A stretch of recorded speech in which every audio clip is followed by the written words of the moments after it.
Dans cette édition, nous irons au Canada où le président de la République, Alassane Ouattara, participe avec ses pairs à la 5e conférence du Fonds mondial pour la lutte contre le sida, la tuberculose et le paludisme. L'objectif est de mobiliser 13 milliards de dollars, soit 6 500 milliards de francs CFA. Le gouvernement ivoirien a adopté hier une déclaration sur la nutrition. C'est un plan d'action dans 7 domaines stratégiques pour améliorer la politique gouvernementale en matière de nutrition. Et nous aurons un dossier dans ce 20h consacré à la Poste de Côte d'Ivoire qui fait face au défi du numérique. La Poste est-elle capable de satisfaire les besoins des usagers avec l'avènement des TIC? Devant la concurrence, la Poste va-t-elle plonger ou maintenir le cap? Élément de réponse dans ce journal. Et en sport, les Jeux paralympiques de Rio, la Côte d'Ivoire vient d'obtenir l'argent pour sa première participation à ces Jeux. La médaille d'argent a été décrochée par l'Ivoirienne Fatim Diassou.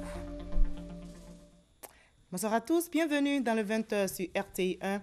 Nous prenons tout de suite la direction du Canada où le président de la République, Alassane Ouattara, participe avec ses pairs à la 5e conférence du Fonds mondial pour la lutte contre le sida, la tuberculose et le paludisme.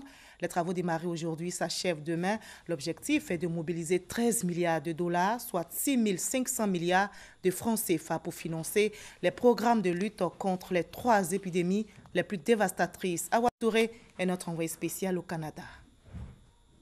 La 5e conférence de reconstitution des ressources du Fonds mondial de lutte contre le VIH-Sida, la tuberculose et le paludisme se tient les 16 et 17 septembre au Canada. Le président de la République, Alassane Ouattara, est à Montréal depuis jeudi pour prendre part à cette importante rencontre des donateurs. Il s'agit de mobiliser des ressources afin de réduire de façon durable et significative l'impact du VIH-Sida, de la tuberculose et du paludisme, 3 des pandémies les plus dévastatrices de la planète. Nous sommes particulièrement heureux d'être là pour participer au Forum mondial. Vous savez, c'est une réunion importante et la Côte d'Ivoire fait partie de la demi-douzaine de pays africains qui sont invités. Il y a des pays d'autres continents et ce sera une opportunité de montrer la solidarité pour lutter contre les fléaux qui minent beaucoup de pays, notamment en Afrique. Et c'était important que nous soyons là pour apporter notre expérience où les progrès sont énormes dans notre pays, mais également sur le continent africain. Donc voilà, nous sommes heureux de voir aussi le Premier ministre Trudeau et d'échanger avec lui et le Premier ministre du Québec. Créé en 2002, le Fonds mondial de lutte contre le VIH-Sida, la tuberculose et le paludisme, qui ambitionne de sauver 8 millions de vies supplémentaires et prévenir 300 millions de nouvelles infections, d'ici à 2019, s'est fixé pour objectif la mobilisation de 6 500 milliards de francs CFA à Montréal. La 4e conférence de 2013 à Washington avait permis de collecter près de 6 000 milliards de francs CFA. Voilà, je rappelle que la 5e conférence de reconstitution des ressources du Fonds mondial s'est ouverte ce vendredi donc à Montréal au Canada. Sachez, c'était en présence de plusieurs chefs d'État et de gouvernement au rang desquels le président de la République, Alassane Ouattara. Une cérémonie marquée par l'annonce des contributions des différentes délégations. Notre pays qui s'honore de bénéficier des appuis du Fonds mondial a annoncé une contribution de 1 million de dollars, soit 500 millions de francs CFA au Fonds mondial et 1 million de dollars, soit 500 millions de francs CFA à l'ONU-SIDA. En marge de ces travaux sur le Fonds mondial de lutte contre le sida, la tuberculose et le paludisme, le président ivoirien Alassane Ouattara a échangé avec le Premier ministre du Canada. Au menu de la rencontre entre les 2 personnalités, le renforcement des relations entre leurs pays, c'est-à-dire la Côte d'Ivoire et le Canada. Loin justement du Canada, ici en Côte d'Ivoire, à Abidjan, le gouvernement a adopté hier une déclaration sur la nutrition. C'est un plan d'action dans 7 domaines stratégiques pour améliorer la politique gouvernementale en matière de nutrition. On en sait plus avec Michel Tigré. Le gouvernement déclare son engagement à œuvrer à éliminer la malnutrition sous toutes ses formes. Cette résolution prise par le gouvernement est matérialisée par la signature d'une déclaration. Le document est paraphé par 11 ministres du gouvernement. Il engage le pays à renforcer sa politique en matière de nutrition. L'approche préconisée est dans la convergence de toutes les interventions pour améliorer l'état nutritionnel des populations.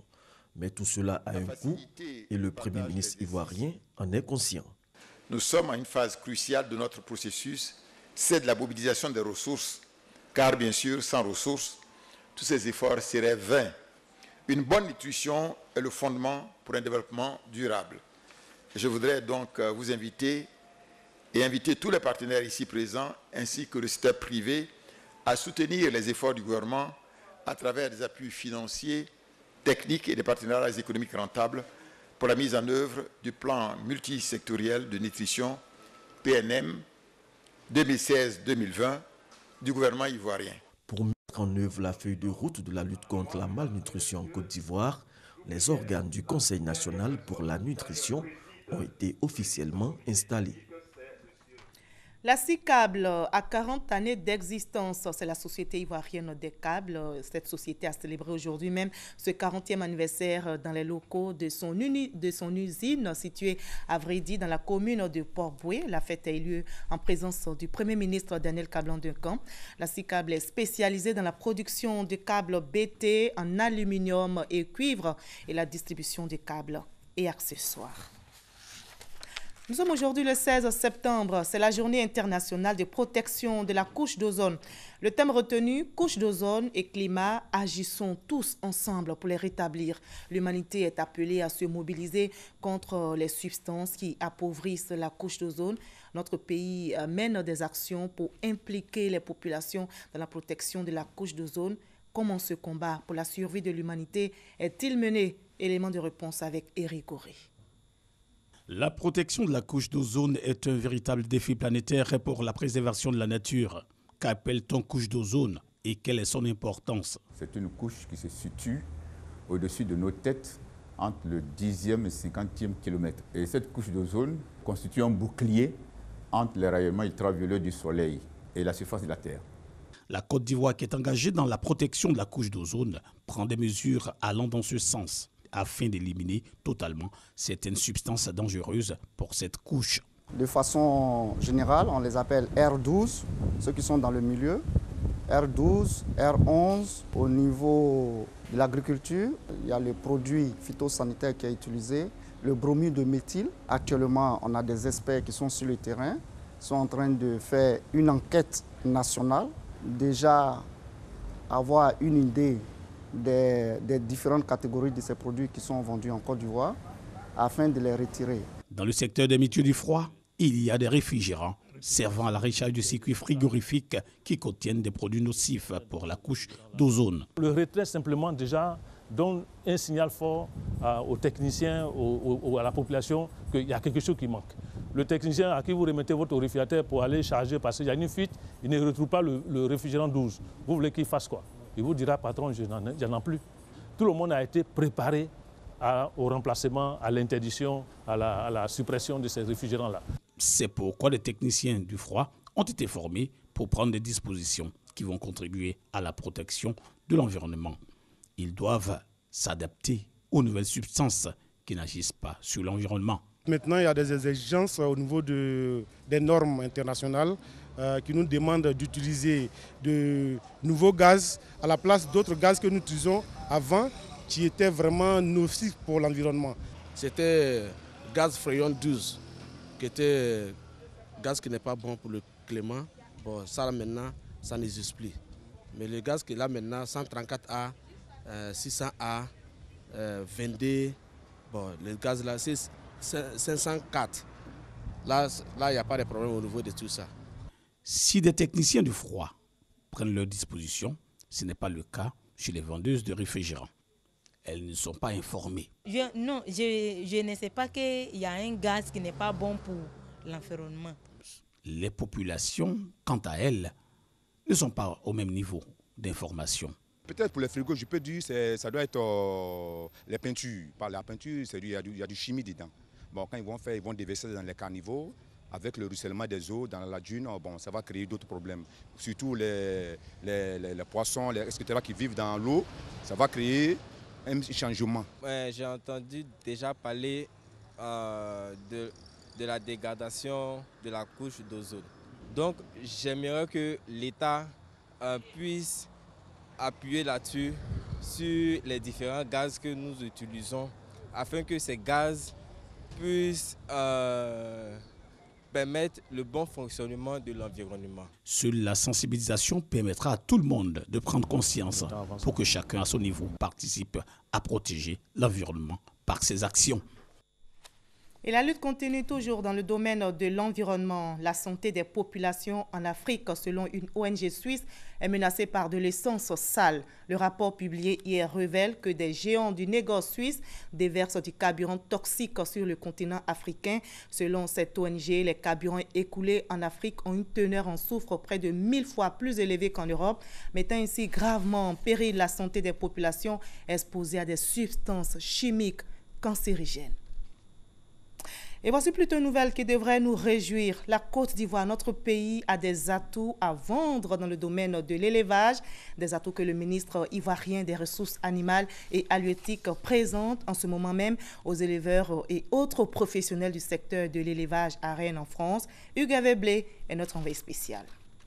Un événement majeur dans le panorama des salons professionnels internationaux dédiés à l'élevage, le Space de Rennes est ainsi présenté par ses organisateurs. Ce rendez-vous des éleveurs pour ensemble construire l'avenir de leur secteur, la Côte d'Ivoire compte bien en tirer profit. Également le Cameroun représenté par son ministre de l'élevage, des pêches et des industries animales. Aux investisseurs et autres professionnels de l'élevage, le ministre Kobenan Kwasi Adjoumani a expliqué que la Côte d'Ivoire est en quête de moyens pour améliorer les conditions de travail et de vie de ses éleveurs, que le pays a besoin de financement de produits, services ou équipements innovants.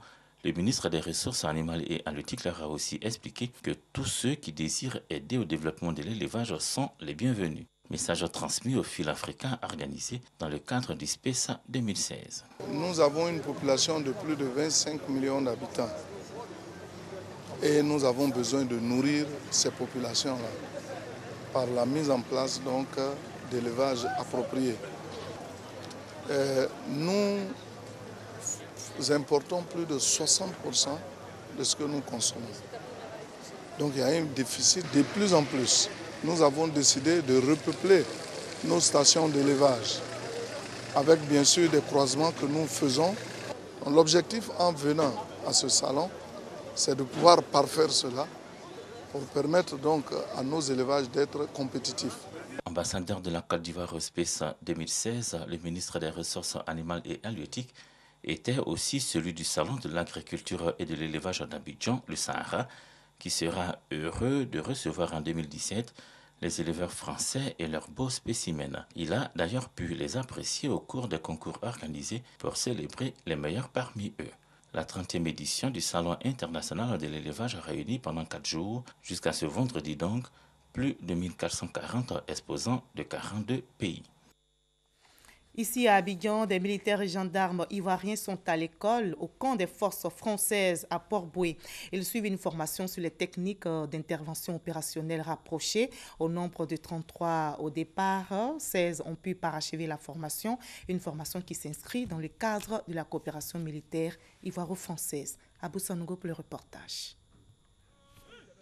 Durant 21 jours, ces militaires issus des forces républicaines de Côte d'Ivoire et de la gendarmerie nationale ont été mis à rude contribution à travers des exercices au camp français de Port-Boué. Oula d'avant. Encore une. Des pompes. Allez, 10 pompes, c'est parti. Allez, des vrais. Parcours chronométré avec des ateliers. Une formation particulièrement axée sur les techniques à mener. Les techniques avec bâton de défense télescopique, les attitudes et les ripostes opérationnelles. Allez, pareil. Fais une palpation. Ça fait partie des 3 évaluations que les stagiaires ont en fin de formation. Donc qui consiste à montrer leur évaluation technique et leur progrès technique sur des phases opérationnelles. Les techniques d'intervention opérationnelle rapprochées requièrent efficacité, combativité et rusticité. Efficacité car inhérente à tout sport de combat. Comme activité, c'est l'agressivité maîtrisée puisqu'elle devra être souvent canalisée et rusticité qui reste la capacité à supporter des conditions difficiles. Après ce qu'on a appris là au stage, hein, et avec quelques rudiments qu'on avait déjà, parce que là quand tu es dans l'action, il faut tout faire pour s'en sortir. Donc déjà c'est un bagage qu'on a eu. 33 au départ du stage, seulement 16 ont pu obtenir le brevet des techniques d'intervention opérationnelle rapprochée. Cette formation s'inscrit dans le cadre du renforcement des capacités opérationnelles et de la coopération militaire entre la Côte d'Ivoire et la France. Il faut voir l'illustration d'une nouvelle Côte d'Ivoire et d'un nouveau lien entre la France et la Côte d'Ivoire. La nouvelle Côte d'Ivoire, c'est celle qui pourra compter sur des forces de sécurité professionnelles, aguerries pour défendre les intérêts de votre pays. Les forces françaises en Côte d'Ivoire assurent la formation continue et le renforcement des capacités des personnels de la gendarmerie nationale et des forces armées dans le cadre de leur montée en puissance à travers des détachements d'instruction opérationnelle, des détachements d'instruction technique et des détachements d'instruction lagunaire. On en arrive au dossier de ce 20h consacré à la Poste de Côte d'Ivoire qui fait face aux défis du numérique. La Poste est-elle capable de satisfaire les besoins des usagers avec l'avènement des TIC, les technologies de l'information et de la communication? Devant la concurrence, la Poste va-t-elle plonger ou maintenir le cap? Élément de réponse dans ce dossier que nous propose ce soir Francis Boifou. Il y a des années, l'opinion annonçait la fermeture de plusieurs de ces services au regard de la pénétration des technologies de l'information et de la communication TIC dans la société. Mais des abonnés continuent de faire vivre la Poste de Côte d'Ivoire. Je viens de faire un abonnement. Un abonnement pourquoi? C'est pour remplir les formalités administratives. Même si la boîte ne me sert pas forcément, je viens pour mes frères qui passent des concours. Souvent, il y a des retours d'un dossier. La soixantaine est révolue. Alexis aurait bien voulu conserver sa boîte postale. Il a très vite fermé au lendemain de la crise post-électorale. Il raconte son histoire avec émotion. En 1970, c'était ma première banque, puisque j'ai ouvert un compte CCP. Ensuite, j'ai ouvert un compte d'épargne. Compte tenu des problèmes de famille, j'ai ouvert une boîte postale. Malheureusement, après les événements de 2010, je vais renouveler mon abonnement. On me dit de payer une somme de 50 000 francs. Vraiment, je ne pouvais pas le faire. Je me suis retourné au téléphone portable. Avec l'avènement des TIC, plus besoin pour certaines personnes d'aller à la poste. Pour toutes mes correspondances, je le fais via Internet. Internet reste la préférence pour beaucoup de jeunes en quête d'emploi. Alors ça, c'est la réponse à une offre. Votre candidature a été prise en compte et est en cours de traitement. Ceux les retenus seront recontactés cordialement. Dans les années à venir, la poste va disparaître avec l'avancée des TIC. Au contraire, les TIC sont venus pour permettre à la Poste d'avoir donc un élément pour moderniser son offre, apporter des services à valeur ajoutée. Quand vous prenez la messagerie électronique, elle est née du concept de la boîte postale. Quand vous prenez le transfert électronique, il est né du mandat postal. La Poste de Côte d'Ivoire, c'est environ 800 agents et 150 000 boîtes postales. Le chiffre d'affaires réalisé au titre des courriers physiques est passé de 2,88 milliards de francs CFA en 2012 à 4,360 milliards en 2014, soit une augmentation d'environ 1,5 milliard de francs CFA. Son activité principale reste l'envoi et la réception des courriers. Bon, je suis venue prendre un courrier qui vient de la France, mais malheureusement, ce n'est pas encore arrivé. Voilà. Donc j'attends toujours. Il est possible aujourd'hui d'envoyer à des coûts défiant toute concurrence un pli à l'international et avoir un code de tracking pour savoir que la Poste peut vous livrer à l'international en 72 heures. Des initiatives sont prises pour soulager les populations ivoiriennes. L'exemple de l'établissement de la copie d'un extrait d'acte de naissance. Oui, allô, bonjour, Tanda, c'est Abidjan 21. S'il vous plaît, bon, je rappelle, c'est pour connaître les frais d'une CEDAT à la mairie. Ça devait être fait à Tanda. Bon, comme je suis un peu pressée, au lieu de prendre le car, aller-retour, donc j'ai préféré venir faire ça à la poste. Bon, j'ai demandé 2 copies. Il dit que ça va me coûter 4 500. Donc c'est bon. C'est une innovation. Mais le coût de la boîte postale reste cher selon les usagers. Au lieu de maintenir les 13 000, on allait jusqu'aux 20 000. Donc le coût est cher, on ne peut pas attirer les gens à ce coût. Revoir le coût, oui, il y a une possibilité, parce que nous travaillons en ce moment sur un projet national qui est le projet d'adressage des rues et des quartiers. Pourquoi pas la boîte postale soit gratuite, au nom de ce que chaque lot ou chaque maison ou chaque habitation soit une adresse. Une autre préoccupation à laquelle les abonnés souhaitent des solutions urgentes, le temps mis pour recevoir des courriers. Nous, la seule manière de communiquer avec nos clients, c'est par la poste, à travers les courriers. Alors ces courriers vont à la poste. Et quand les courriers doivent arriver chez les clients, les délais ne sont pas respectés. On a été durement éprouvé et étriqué en termes de trésorerie, les moyens logistiques quasi inexistants. La nouvelle dynamique, c'est de doter la Poste d'une infrastructure logistique permettant de relier l'ensemble des localités de Côte d'Ivoire pour que le courrier soit acheminé en J+1, et que les colis et paquets aussi soient distribués sur l'étendue du territoire, mais dans les délais. Sur le plan commercial, les activités de la Poste sont de plus en plus menacées par les transferts d'argent électroniques. Le mandat, c'est-à-dire les transferts et retraits d'argent entre les différentes agences de la Poste, aurait disparu. Le mandat traditionnel qui s'appelait mandat postal ou mandat carte a disparu au nom d'un autre type de mandat qui est le mandat électronique, donc transfert d'argent électronique. Nous avons en ce moment développé notre solution de mobile money qui va être lancée dans quelques jours. Quel avenir pour la Poste de Côte d'Ivoire? La question préoccupe la direction générale et le gouvernement. Des réformes sont envisagées. Bâtir un plan stratégique, donc un projet industriel de la Poste de Côte d'Ivoire. Ce qui a été fait, organiser donc l'institution dans le cadre du rajeunissement de ses effectifs, dans un plan de départ volontaire, mais où nous allons renforcer les capacités de nos collaborateurs à ce que les TIC soient le quotidien du personnel. Et puis, dernier élément, donc activer la communication. Autant d'actions et d'initiatives qui pourraient aider la Poste de Côte d'Ivoire à mieux affronter la concurrence dans un univers de plus en plus dominé par les TIC. Voilà, la Poste face au défi du numérique. C'était le dossier de Francis Boifo du service économie de la rédaction. Les concours de la fonction publique ont démarré samedi dernier. Ils sont 71 000 candidats à compétir pour plus de 8 000 places disponibles. Une innovation dans ce concours. Pour la première fois, les candidats pour les concours professionnels composent à l'intérieur du pays. Kader Sogodogo.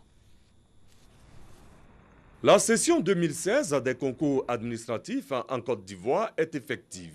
72 095 candidats postulent pour 287 corps de métier. Ils composent pour des concours directs ou professionnels.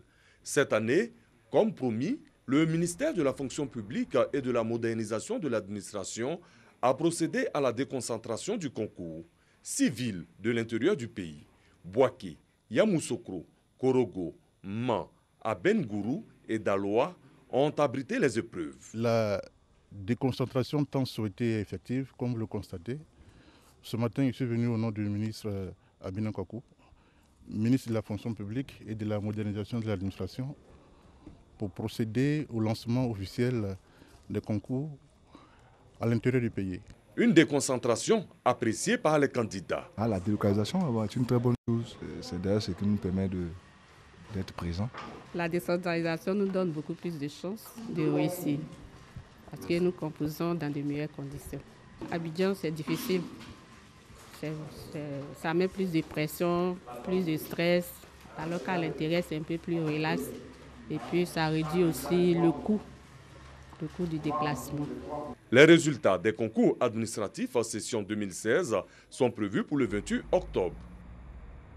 En politique, demain 17 septembre marque l'an 2 de l'appel de Daoukro. Les symboles de la commémoration de cet anniversaire, notamment le pagne et les cartes d'invitation, ont été présentés mardi dernier au président du directoire du RHDP, le Rassemblement des oufouettistes pour la démocratie et la paix, par le comité d'organisation de cette fête. Gabriel Zani.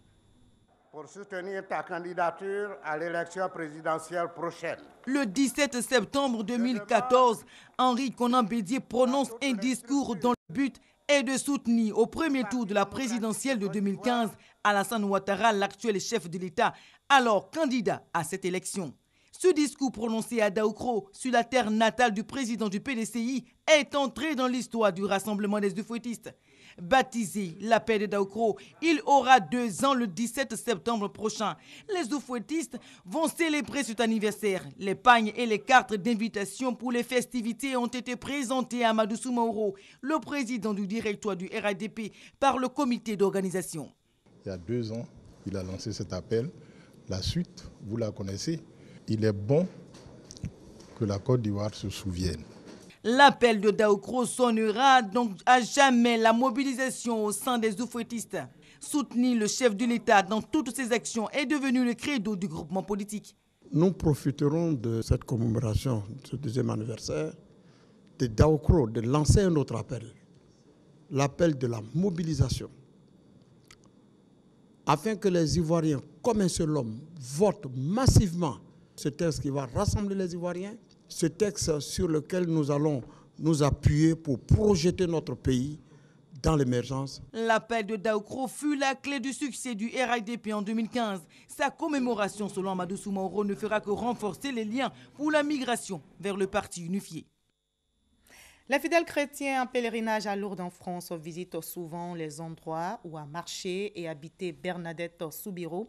C'est une sainte de l'Église catholique. Voyons ce pèlerinage donc des Ivoiriens qui ont suivi également les pas de Bernadette. C'est un reportage de Thérèse Tapé-Yobouy. Une mise en train des pèlerins avant de débuter la marche sur les pas de Sainte Bernadette. C'est une bâtisse à étages qui accueille nos pèlerins. Nous sommes au musée de Sainte Bernadette. Une maquette retrace l'itinéraire suivi par Sainte Bernadette depuis le domicile de ses parents jusqu'à la grotte de Massabielle, lieu des apparitions. Dans ce musée également, les objets ayant appartenu à Sainte Bernadette, ses vêtements, ses écrits. Une photographie de son corps restée intacte après 3 exhumations dans une châsse de verre au couvent Saint-Gildard de Nevers. Après cette étape, cap sur le moulin de Boli, lieu de naissance de Marie-Bernard Soubirous, nom à l'état civil de Sainte Bernadette. Tout est là. Le moulin, les chambres des parents, des enfants. Dans cette maison, Bernadette a passé 10 ans avec ses parents, ses frères et sœurs, ainsi que des tantes. Après de moments de bonheur, la famille Soubirous, devenue pauvre, va se réfugier dans une prison désaffectée appelée le Cachot. Bernadette avait 14 ans. Elle ne savait ni lire ni écrire. Et c'est cette fille que la Vierge Marie a choisie pour faire passer des messages. Il était le dernier chef du gouvernement du président Blaise Compaoré. Luc Adolphe Tiao a été arrêté aujourd'hui à Ouagadougou, capitale du Burkina Faso. L'ancien premier ministre burkinabé a été inculpé d'assassinat et écroué à la maison d'arrêt et de correction de Ouagadougou. Un sommet pour relancer l'Europe après le retrait des Britanniques de l'UE. Les 27 membres de l'Union européenne se sont retrouvés aujourd'hui à Bratislava, en Slovaquie. C'est un point de départ pour arrêter des mesures afin de relancer la machine. Les 27 se donnent 6 mois pour sortir de la crise qui secoue l'Europe. Brexit, la question des migrants, la sécurité.